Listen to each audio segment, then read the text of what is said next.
జై శ్రీరామ్. జయ శ్రీరామ్. ఓకే, రామాయణాన్ని ఎవరు రాశారు? వాల్మీకి. దశరథ మహారాజునికి ఎంతమంది భార్యలు? ముగ్గురు. ఓకే, వాళ్ళ నేమ్స్ చెప్పగలరా? కౌసల్య, సుమిత్ర, కైకేయి. లంకలో సీతాదేవి ఒక వృక్షం కింద కూర్చుంటుంది. ఆ వృక్షం నేమ్ ఏంటి? అశోక వృక్షం. లేదు లేదు. శింషుపా వృక్షం. అశోకవనం, శింషుపా వృక్షం. మనము రాములవారి దగ్గర నుంచి ఏం నేర్చుకోవాలి? ఆయన తల్లిదండ్రుల మీద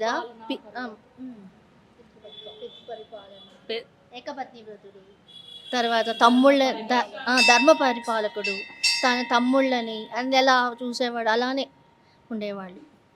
అలాగే సీతాదేవి దగ్గర నుంచి ఏం నేర్చుకోవాలి?